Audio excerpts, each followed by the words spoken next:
मदः साकमस्वत्थं प्राहुर्व्ययम् छन्दांसि यस्य पर्णानि यस्तं वेद स वेदवित्। अर्थात यहाँ पर भौतिक जगत का वर्णन उस वृक्ष के रूप में हुआ है जिसकी जड़ें ऊर्ध्वमुखी हैं और शाखाएं अधोमुखी हैं। निर्माण मोह चित संग दोषा अध्यात्म नित्या विनिवृत्त कामः द्वंद्वेर विमुक्तः सुख दुख संगेर गच्छन्तनूढ़ पदम व्ययम तत्। पदम व्ययम अर्थात सनातन राज्य को वही प्राप्त होता है जो निर्माण मोह है। इसका अर्थ यह हुआ, हम उपाधियों के पीछे पड़े रहते हैं। कोई महाशय बनना चाहता है, कोई प्रभु बनना चाहता है, तो कोई राष्ट्रपति या धनवान या राजा या कुछ और बनना चाहता है। अव्यक्तोक्षर इत्युक्तस्तमाहु परमां गतिं यम प्राप्य न निवर्तन्ते तद्धाम परमं मम। अर्थात हमारे समक्ष सारा भौतिक जगत तक प्रकट नहीं है। हमारी इंद्रियां इतनी अपूर्ण है कि हम इस ब्रह्मांड में सारे नक्षत्रों को भी नहीं देख पाते। वैदिक साहित्य से हमें सभी लोकों के विषय में जानकारी प्राप्त होती है। अंतकाले च मामेव स्मरन् मुक्त्वा कलेवरम यः प्रयाति स मद्भावम याति नास्त्यत्र संशयः। अर्थात अंतकाल में जो कोई मेरा स्मरण करते हुए शरीर त्याग करता है वह तुरंत मेरे स्वभाव को प्राप्त होता है।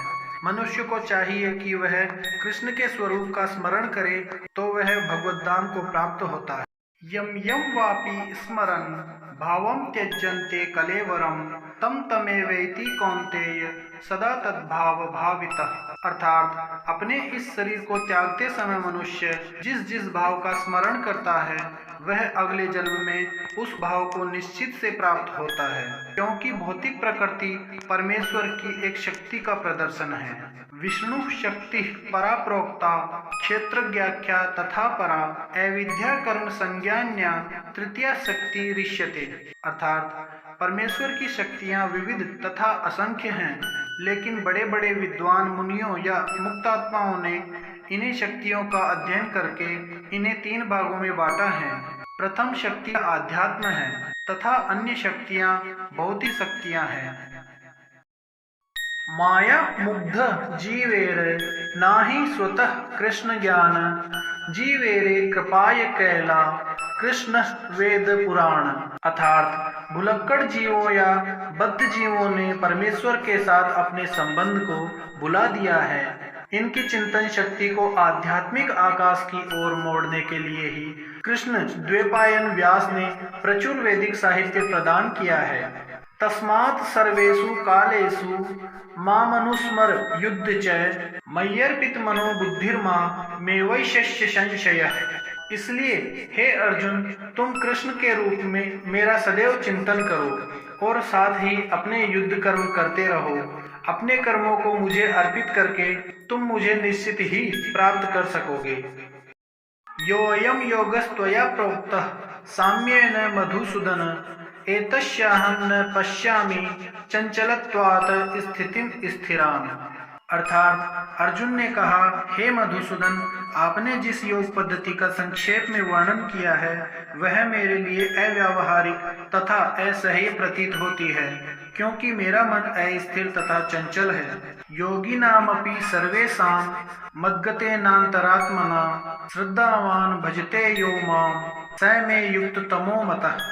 अर्थात संपूर्ण योगियों में जो श्रद्धावान योगी भक्ति योग के द्वारा मेरी आज्ञा का पालन करता है, अपने अंतर में मेरे बारे में सोचता है, वह योग में मुझसे परम घनिष्ठता पूर्वक युक्त होता है और सब में श्रेष्ठ होता है।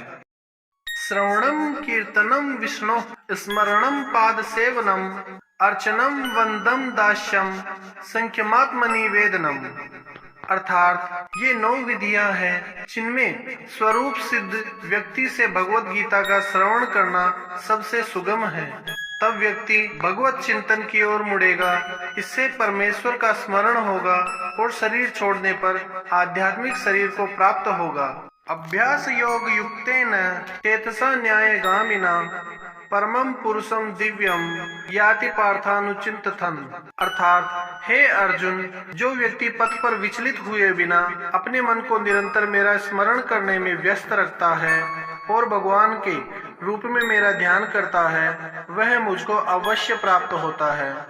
हरे कृष्ण कृष्ण कृष्ण हरे हरे, हरे राम राम राम हरे हरे।